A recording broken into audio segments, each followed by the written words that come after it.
তো হ্যালো বন্ধুরা, তোমরা সবাই কেমন আছো? সবাই ভালো আছো তো? অনেক দিন থেকে আমি তোমাদের সামনে ভিডিও নিয়ে আসতে পারিনি, কারণ আমার পরীক্ষা চলতেছিল। তো এখন আমার পরীক্ষা শেষ, তো আজকে আবার নতুন ভ্লগ নিয়ে চলে আসি তোমাদের সামনে। তো আজকে আমরা যাব ক্ষেত বাড়িতে খের আনতে। তো কাকু ভ্যান নিয়ে চলে আসলো, আমিও খেয়ে দিয়ে রেডি হয়ে চলে আসলাম। আর যাওয়ার সময় আমাদের গ্রামের বিখ্যাত বুড়া, যাকে আমরা সবাই বার্থডে বুড়া নামে চিনি, তো তার দেখা হইলো। তো দেখতে পাচ্ছ। আর আমাদের সাথে আরেকটা বড়মা যাবে, কিন্তু বড়মাটা এখনো আসে নাই। তো আমি যাচ্ছি বড়মার বাড়িতে। তো বড়মা কি করছে ওটা দেখার জন্য, এখনো আসছে না কেন। তো বড়মার বাড়িতে আইসে দেখি বড়মার এখনো কাজ শেষ হয় নাই। তো বড়মাকে বললাম, বড়মা কখন যাবা? তো বড়মা বলতেছে, তোমরা এগিয়ে যাও, আমি যাচ্ছি পরে হেঁটে হেঁটে। তো আমিও গিয়ে কাকুকে বললাম, কাকু বললো ঠিক আছে চল। তো আমি এখন ভ্যানটা ঠেলে দিচ্ছি। তো ঠেলে দিয়ে আমি এখন বসলাম। আমাদের বার্থডে বুড়া দাদু, তো ও খুশিতে গান করতেছিল যেতে যেতে।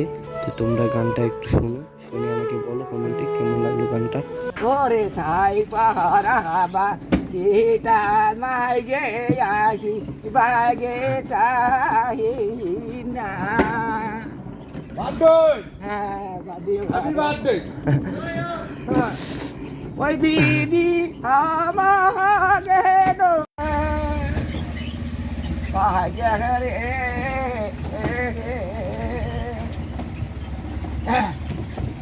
কি ছিল তো তোমাদের দাদুর গানটা কেমন লাগলো অবশ্যই কমেন্টে বলে দিও। আর তোমরা কোথা থেকে দেখছো এটাও কমেন্টে বলো। আর তোমরা যারা যারা এখনও আমার চ্যানেলটাকে সাবস্ক্রাইব করোনি, অবশ্যই সাবস্ক্রাইব করে দিও। আমার ভিডিও তো অনেকজনই দেখো, কিন্তু সাবস্ক্রাইব বা লাইক কেউ করো না, আমি দেখি। তো প্লিজ চ্যানেলটাকে সাবস্ক্রাইব করে দিও, তাহলে আমি ভিডিও বানাতে আগ্রহ হব, আরও নতুন নতুন ভিডিও তোমাদের সামনে আনতে পারবো। তো আমরা পৌঁছে গেছি ক্ষেত বাড়িতে। ওকেও আমরা এদিক দিয়ে ছেড়ে দিলাম, দাদু এইদিকে যাবে বলে। তো দাদুকে ছেড়ে টেড়ে দিয়ে আমরা যাচ্ছি ওইদিকে। তো আমি ভিডিওটা এখানেই শেষ করছি। তো দেখা হচ্ছে এই ভিডিওটার পার্ট 2-তে। আজকের মনে বাই।